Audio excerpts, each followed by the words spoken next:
स्वागत है आपका एक बार फिर से भारत समाचार के हमारे इस खास कार्यक्रम में जो आधारित है कानाफूसी गपशप और चर्चाओं पर। तो चलिए शुरू करते हैं पावर सेंटर।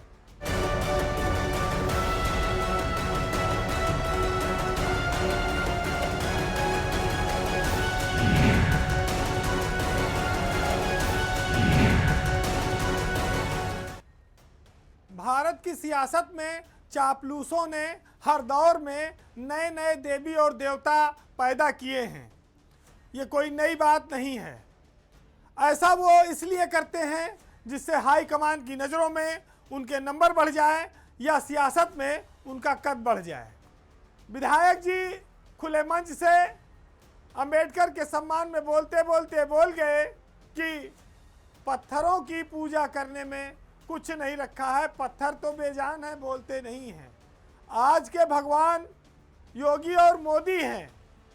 ये बात काफ़ी हद तक सही है कि योगी और मोदी हमारे देश के प्रदेश के रहनुमा हैं। करोड़ों लोगों की उन पर आस्था है, लेकिन किसी मंच से खुलेआम नेता उनको भगवान घोषित करें, ये बात थोड़ा लोगों को कम हजम होती है।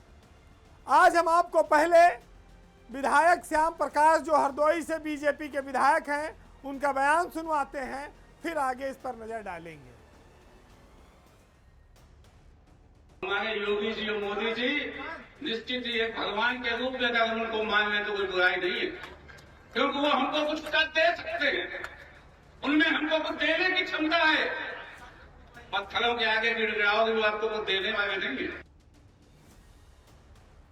तो सुना आपने कि जो सीधे दे सके वो असली भगवान है, और जो आस्था है जिसके प्रति उन पत्थरों के सामने गिड़गिड़ाओ नहीं। यानी कि मंदिर, मस्जिद, गुरुद्वारा यहाँ जाओगे तो ज़्यादा कुछ मिलेगा नहीं।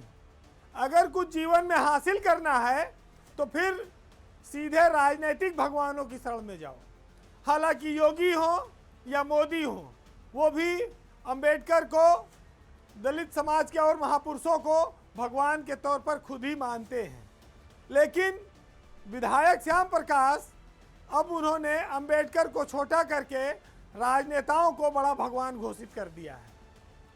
हालांकि श्याम प्रकाश ऐसा अपने नेता को खुश करने के लिए बोल सकते हैं, क्योंकि पहले भी वो कई बार ऐसा बोले हैं जब वो अपनी सरकार को कटघरे में खड़ा कर चुके हैं। चाहे भ्रष्टाचार का मामला रहा हो, चाहे राजनीतिक हिस्सेदारी का मामला रहा हो। श्याम प्रकाश बीजेपी से तीसरी बार विधायक हैं। अब कई बार विधायक बनने के बाद हो सकता है कि टिकट पक्का करने के लिए वो अब अपने नेताओं का गुणगान करने में लगे हों। वैसे हमारे देश में हिंदू समाज में अधिकांश की आस्था ब्रह्मा, विष्णु, महेश में है। ये तीन देवता ऐसे हैं जिनको योगी, मोदी और पूरी बीजेपी भी मानती है। लेकिन श्याम प्रकाश ने ये बात पुनः साबित कर दी कि हे राम, तुम कैसे बढ़े, तुम तो इस कलयुग में हमारे लफड़े में पड़े। तो श्याम प्रकाश ने ये बताया कि लफड़े वाले लोगों से अच्छा है कि जो सीधे इस समय पावर में है उनसे संबंध रखो डायरेक्ट, क्योंकि वहीं से पद मिलना है, वहीं से प्रभाव प्रतिष्ठा मिलनी है और वहीं से माल भी आना है। कि महापुरुषों को दरकिनार कर, पत्थरों की आस्था को दरकिनार कर आज हम नेताओं को पूजने की तैयारी में हैं। अब मूर्तियां, भगवान, इन सब के आगे गिड़गिड़ाने से कुछ नहीं होगा। विधायक जी इस बात को समझ चुके हैं। वैसे बीजेपी इन दिनों दलित समाज का वोट पाने के लिए गांव-गांव, गली-गली अंबेडकर जयंती मना चुकी है। बाबा साहब के सम्मान में दलित वोटों की खातिर बीजेपी मैदान में। अंबेडकर जरूर दलित समाज के महापुरुष हैं, हमारे संविधान निर्माता हैं। उनके सम्मान में जो कार्यक्रम था वहाँ पर पत्थरों के भगवान को छोटा बताना ये श्याम प्रकाश के लिए काफ़ी घातक हो सकता है। श्याम प्रकाश ने एक बार फिर चुनाव के मौके पर ये दर्शाया कि जो अपने नेताओं का जितना बड़ा गुणगान कर लेगा, जितना महिमा मंडन कर लेगा, शायद उसका टिकट उतना ही पक्का हो जाएगा। अब ये देखना होगा कि हरदोई के गोपा से विधायक श्याम प्रकाश का आगे वाले चुनाव में क्या हाल होता है। बीजेपी जब सत्ता में आई थी तो उसने एक नारा दिया था कि सबका साथ सबका विकास। थोड़े दिन बाद उसमें जोड़ा सबका विश्वास। बस यही जो नाम जोड़ा आखिरी में, उसी के आधार पर उत्तर प्रदेश में जहां जहां विश्वास सबका नहीं मिला उनको किनारे लगा दिया गया। यूपी में बीजेपी की योगी 2.0 की सरकार चल रही, यानी कि 10वें साल की सरकार चल रही है। जब से यूपी में बीजेपी की सरकार आई तब से दो जातियों के अफसरों पर सरकार की नज़रें टेढ़ी हैं लगातार। MY ये जो फैक्टर है, ये फैक्टर बिहार में लालू के लिए, यूपी में मुलायम के लिए और उसके बाद अखिलेश के लिए बोला जाने लगा। इन दो जातियों के जो अफसर हैं वो कहा जाए अच्छे पदों से, जिलों की पोस्टिंग से काफ़ी लंबे समय से दूर हैं। कोई 8 साल, कोई 9 साल, कोई 6 साल से एक ही जगह पड़े हैं। अफसरों को एक तरह से कहा जाए वनवास दे दिया गया है। यूपी के अगर 75 जिलों में आप देखेंगे, सिर्फ 2 जिले ऐसे हैं, ललितपुर और अमरोहा, जहां पर एक में मुस्लिम समाज से एसपी हैं और अमरोहा में यादव समाज से। बाकी कोई जिला ऐसा नहीं है जहां पर कोई एसपी यादव या मुस्लिम हो। इसके अलावा ये उन दोनों की किस्मत अच्छी थी कि इनको जिला मिल गया, खास तौर से ललितपुर के एसपी मोहम्मद मुश्ताक को। मोहम्मद मुश्ताक 3 साल से ललितपुर में एसपी हैं, बहुत किस्मत वाले हैं। लेकिन अगर दूसरी ओर आप देखें तो होमगार्ड मुख्यालय में तैनात हैं धर्मवीर, वो पिछले 6 साल से यहाँ हैं। बीजेपी की सरकार आने के बाद से धर्मवीर, अनीस अहमद अंसारी, ये सारे लोग किनारे लगा दिए गए। कोई एसपी था वो डीआईजी बन गया, फिर आईजी बन गया, लेकिन उसका विभाग नहीं बदला, वहीं पड़ा रह गया। 3 साल वाले तो बहुत हैं, ये तो मैं 4, 5, 6 साल वालों की बात आपको बता रहा हूँ। अभी लाखन सिंह यादव अमरोहा के एसपी बनाए गए हैं। वो कर्नाटक कैडर में थे लाखन सिंह, यहाँ पर मैरिज बेस्ड के आधार पर उत्तर प्रदेश आए हैं। उनकी पत्नी हैं लक्ष्मी एन, जो 2019 बैच की IAS अफसर हैं, और लक्ष्मी एन इस समय मथुरा वृंदावन प्राधिकरण की VC हैं, और उनके हस्बैंड को अमरोहा का नया एसपी बनाया गया है। वो इकलौते यादव एसपी हैं जो जिलों में तैनात हैं। और अब खास बात ये देखेंगे कि मुश्ताक हो या लाखन सिंह यादव हो, ये दोनों डायरेक्ट अफसर हैं। अनीस अहमद के साथ ही त्रिभुवन सिंह भी गोंडा PSC में है, 4 साल से ज़्यादा हो गया। राज्य सेवा के अफसर हैं, इनको तो वैसे भी कोई पूछने वाला नहीं है। 27 के आखिरी में उनका रिटायरमेंट हो जाएगा। अब अपने घर में बैठते हैं और उन दिनों को याद करते हैं कि जब जिलों में CO थे, एडिशनल SP थे। सोचते हैं कि वही अच्छा था, प्रमोशन होकर IPS ना बने होते तो कम से कम PSC में 4 साल से पढ़े हैं सेना नायक बनकर, इससे तो मुक्ति पा जाते। कई अफसर ऐसे हैं जिनकी ज़िंदगी खराब हो चुकी है, पूरा कैरियर नॉन DF में बीत गया है। घर परिवार में भी उनका सम्मान खत्म हो गया है। अधिकतर लोग कुंठित हैं और अपने आप को कोसते हैं। जहां इकट्ठा होते हैं यही सोचते हैं कि शायद अब ज़िंदगी में सुनहरे दिन कभी नहीं आएंगे। क्या इसी दिन के खातिर ये नौकरी की थी? अब्दुल हमीद, आपको याद होगा कि वो करीब 5 सालों तक अलीगढ़ मुस्लिम यूनिवर्सिटी में रजिस्ट्रार बना दिए गए, IPS अफसर थे। वहाँ से निकले तो नारकोटिक विभाग में डाल दिए गए, कई सालों से वहीं पड़े हैं। तो ये महत्वपूर्ण बात है कि MY का फैक्टर बहुत सारे अफसरों के कैरियर को तबाह कर रहा है। ख़ास तौर से जो स्टेट कैडर के प्रमोट होते हैं उनके पास तो 6-7 साल का टाइम होता है, उनका कैरियर ख़त्म हो गया। IAS में तो लोग तब भी पूछ लिए जाते हैं, लेकिन IPS में बहुत ख़राब स्थिति है। सरकार इन चीज़ों को ना तो रिव्यू करती है और जो मुखिया हैं पुलिस विभाग में वो भी शायद इस ओर ध्यान नहीं दे पाते। पता नहीं पहले कैसे अधिकारी होते थे जो हर चीज़ों को रिसफल करते थे। आज तो 3-3 साल 4-4 साल तक एसपी जिले में रह रहे हैं। कहा जाता है कि तवे की रोटी को हरदम बदलते पलटते रहना चाहिए। अगर रोटी पलटी नहीं जाएगी तो जल जाएगी। अगर अफसरों को तबादले का डर नहीं होगा तो फिर वो जनता से मिलेंगे नहीं, सुनेंगे नहीं। एक ढर्रा चल रहा है, ये ढर्रे पर रोक लगनी चाहिए, क्योंकि जब ढर्रा बंद होगा नया आदमी जाएगा तो नए सिरे से काम करेगा। अब एक महत्वपूर्ण खबर, जो एसआईआर हुआ उत्तर प्रदेश में, उसमें बहुत वोट कट गए, हल्ला मचा, फिर मौका दिया गया बढ़ाओ वोट, फिर लोग आए, लेकिन अब अंतिम सूची फाइनल सूची जारी हो गई है और ये एसआईआर की प्रक्रिया बीजेपी को ही काफ़ी भारी पड़ती दिखाई पड़ रही है। जो चुनाव आयोग ने अंतिम सूची जारी की है उससे ये साफ है कि उत्तर प्रदेश में बीजेपी के 1 दर्जन मंत्रियों की जो सीटें हैं वो बुरी तरह फंस गई हैं। यानी कि जितने वोट से वो जीते थे उसका 10-10 गुना वोट तक कट गया उनके यहाँ।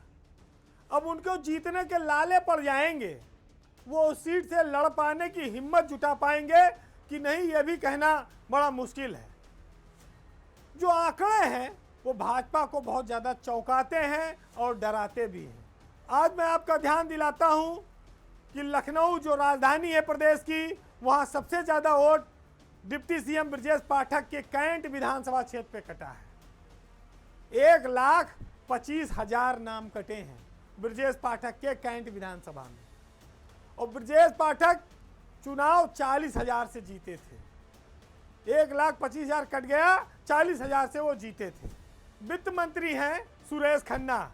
सुरेश खन्ना की सीट पर 1,06,000 वोट कटा है, और जबकि खन्ना साहब मात्र 10,000 वोट से चुनाव जीते थे। अब सोचिए 1,06,000 वोट कट गया और 10,000 से जीते थे, तो ये 96,000 वोट की व्यवस्था कहाँ से होगी? इसकी भरपाई हो तब तो आगे जीते। आगरा दक्षिण से विधायक हैं योगेंद्र उपाध्याय, मंत्री भी हैं, उनकी सीट पर 95,000 वोट कटा है, जबकि वो 56,000 से ही चुनाव जीते हैं। मैनपुरी से जयवीर सिंह मंत्री हैं, जो 7,000 वोट से चुनाव जीते हैं जयवीर सिंह, और जयवीर सिंह की सीट पर 51,000 वोट कटा है। तो सोचिए अब जयवीर सिंह के लिए अगला चुनाव कैसा रहेगा। नंद गोपाल गुप्ता नंदी, ये इलाहाबाद दक्षिण सीट पर चुनाव इस समय जीते हुए नंदी जी, उनके यहाँ 99,000 वोट कट गया है, और नंदी जीते कितने से? कुल 26,000 वोट से। तो 99,000 वोट कट गया और 26 से जीते थे। अब की बार क्या असर होगा? गाजियाबाद से मंत्री हैं सुनील शर्मा, उनकी सीट है साहिबाबाद। साहिबाबाद एक ऐसी सीट है जिसमें प्रदेश में 3,16,000 वोट कटा है। सबसे ज़्यादा वोट साहिबाबाद सीट पर कटा है, और सुनील शर्मा 2,14,000 वोट से जीते थे। यानी कि 1,02,000 वोट अभी भी पीछे हैं, और वो इस समय प्रदेश में मंत्री हैं। अनिल कुमार को भी आप जानते हैं, रालोद कोटे से मंत्री हैं, पहले ये समाजवादी थे। इनके यहाँ 32,000 वोट कट गया और ये जीते हैं 6,500 से। तो ये एसआईआर ने बीजेपी मंत्रियों की ऐसी क्लास लगा दी है कि उनको सोचने पे मजबूर होना पड़ रहा है कि अब की यहाँ से लड़ें कि कहीं और से लड़ें। ये बहुत घातक सिद्ध हुआ है। इसका परिणाम तो वैसे एग्जैक्ट रूप से चुनाव के रिजल्ट पे निर्भर करेगा, लेकिन जो प्रारंभिक आंकड़े हैं वो दर्शाते हैं कि मंत्री काफ़ी डराए हुए हैं। कई मंत्री इस फिराक में हैं कि उनकी सीट अब घातक हो, चलिए इसको बदल लिया जाए। अब वो जुगाड़ लगाएंगे कि कहीं और से सीट हो जाए, नई जगह पहुंच जाए। लेकिन ये सब हाईकमान पर निर्भर करेगा कि वो किसको किस सीट से लड़ाएगा। वो ये भी कह सकता है कि जब मीठा था तब आपने खाया, अब थोड़ा कड़वा भी चखो।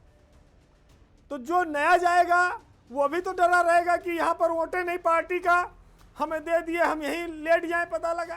अब वक्त आ गया है, 7-8 महीने बचे हैं, चुनाव आचार संहिता लागू होगी और ये सब लोग कोई सीट के जुगाड़ में लगेगा, कोई जनता के कदमों में जाके लेटेगा और कोई मंदिरों में मत्था टेकेगा, कोई हवन पूजन कराएगा कि किसी तरह से फिर एक बार विधानसभा में पहुंचा दो। अब एक बार फिर थोड़ी एक लीक से हटकर खबर, कुछ आदर्शवाद की, पत्रकार की, चरित्रवान नेताओं की और सबसे बड़ी समाजवाद के पुरोधाओं की। अभी हरिवंश नारायण सिंह राज्यसभा के फिर से उपसभापति चुन लिए गए। पहले भी वो उपसभापति रहे, लेकिन पहले वो नीतीश की पार्टी से राज्यसभा में थे। इस बार वह बीजेपी की इच्छा से राष्ट्रपति द्वारा मनोनीत होकर उपसभापति बने हैं। उन्होंने एक नया रिकॉर्ड बनाया, एक पत्रकार होकर यहाँ तक पहुँचने का। लेकिन इस रिकॉर्ड के विपरीत चर्चा एक नई धारा की हो रही है। उस धारा की जो समाजवाद की धारा थी, जो दक्षिण महासागर में जाकर गिर रही है। हरिवंश सिंह जी पेशे से पत्रकार रहे हैं और पूर्व प्रधानमंत्री चंद्रशेखर जी के निकट रहे हैं, उनकी विचारधारा से काफ़ी प्रभावित रहे हैं। वो बलिया से निकलकर आज देश की सर्वोच्च सदन की सर्वोच्च कुर्सी पर बैठ रहे हैं। 2014 में वो पहली बार राज्यसभा का चुनाव जीतकर पहुंचे थे दिल्ली, और तब उन्होंने प्रभात खबर में एक लंबा लेख लिखा था जो छपा, और उसमें उन्होंने कहा कि इस दौर में भी उनकी ज़िंदगी का ये जो पहला चुनाव था वो मात्र 10-12 हज़ार रुपया खर्च करके ही निपट गया। अब वो एक बार फिर राज्यसभा के लिए तीसरी बार मनोनीत हुए हैं। इस बार उनकी जो पार्टी थी जनता दल यूनाइटेड नीतीश कुमार वाली, उसने उन्हें टिकट नहीं दिया, चुनाव नहीं लड़ाया, लेकिन वो राष्ट्रपति द्वारा मनोनीत कर दिए गए। जाहिर है कि इस बार के मनोनयन में भी 1 रुपया खर्चा नहीं हुआ होगा, लेकिन इसके बदले में कुछ ना कुछ खर्चा तो जरूर हुआ होगा। कहते हैं कि तब पत्रकारिता खर्च हुई थी, आज शायद जीवन की जमा पूंजी खर्च हो गई, साख खर्च हो गई, और क्या क्या खर्च हो गया पता नहीं। लेकिन दुनिया इस बात को जानती है कि इस देश में कुछ भी कभी भी मुफ्त नहीं मिला है। हरिवंश जी के जो आलोचक हैं वो भी ये कहते हैं कि अगर आज चंद्रशेखर जिंदा होते तो क्या वो बीजेपी की कृपा से राज्यसभा जाना स्वीकार कर पाते? क्या इसके लिए वह कुछ भी खर्च करते? तो आज चाहे नीतीश कुमार हैं, चाहे जॉर्ज फर्नांडिस रहे, हरिवंश जी हैं, शरद यादव रहे, रामविलास रहे, ये सब कमाल के नेता हैं, इनमें कोई कमी नहीं है। लेकिन इन सब ने एक रूप से यह साबित किया कि हिंदुस्तान की राजनीतिक धारा में जो समाजवाद की नियति है वो अंत में जाकर दक्षिण महासागर में मिलने की हो गई है। वामपंथ के बाद अब समाजवाद का भारतीय राजनीति से पतन हो गया है। शायद यह अच्छा भी है, क्योंकि जब सियासत सोशल मीडिया और फेसबुक से ही होगी तो राजनीति हो या समाज, ना तो ईमानदारी रह जाएगी ना शुचिता रह जाएगी। आज यह सोचना बहुत हास्यास्पद और भ्रमित करने वाला लगता है। वामपंथ और समाजवाद का भ्रम अब टूट चुका है। अब आप ये कह सकते हैं कि खुलकर खेलो, खुला खेल फर्रुखाबादी वाला, क्योंकि अब कोई किसी को बोलने टोकने वाला नहीं है, ना कोई चरित्र पे बात करने वाला है, ना कोई विचारधारा पर बात करने वाला है। समय के साथ नेताओं के चरित्र बदले, उनका आचरण बदला, व्यवहार बदला, उनकी प्राथमिकताएं बदली और सबने अपने फायदे की खातिर हर बार सिद्धांतों को तिलांजलि दी। बड़ी बड़ी कुर्सियों पर बैठे हुए लोगों ने हमेशा पदों की खातिर करोड़ों लोगों की भावनाओं को दरकिनार किया है। लोहिया चले गए, उनकी तस्वीर रखकर तमाम सारे नेता राजनीति की बड़ी बड़ी सीढ़ियां और कुर्सियों पर पहुंचते रहे। लोहिया तो जीवन में ज्यादा कुछ नहीं कर पाए, विचार दे गए, पद नहीं लिया, लेकिन उनके नाम पर भजन कीर्तन करते करते लोगों ने बड़े बड़े पद हासिल किए और सत्ता की मलाई खाई। हर वक्त में, हर दौर में लोगों ने इन चीजों को देखा। आज एक बार ये सच्चाई फिर आपके सामने है। इस देश के जनमानस में जो नैतिकता और चरित्र जिंदा है, ये खबर उनके लिए है। वो लोग इसको सोचें और मंथन करें। तो फिलहाल आज के पावर सेंटर में इतना ही। जाते जाते आपको साहित्य की कुछ लाइनों के साथ छोड़ जाएंगे। जिनको हम बहुत बड़ा समझते हैं, वो भीतर से कुछ और हैं, बाहर कुछ और हैं। हकीकत कुछ है, फसाना कुछ है। भारतीय राजनीति की यह एक कड़वी सच्चाई है। और कहा जाए तो अवसर के हिसाब से नेताओं ने चरित्र बदला है, पाला बदला है, बयान बदले हैं। आज आप इन बातों को इन लाइनों से समझिएगा जो काफ़ी इस पर सटीक बैठती हैं कि इस राज को क्या जाने साहिल के तमाशाई, हम डूब के समझे हैं दरिया तेरी गहराई। और जाग ऐ मेरे हमसाया ख्वाबों के तसलसल से, और दीवार से आंगन में अब धूप उतर आई, और तारीख की आंखों ने वो दौर भी देखा है कि लम्हों ने खता की थी, सदियों ने सजा पाई। नमस्कार।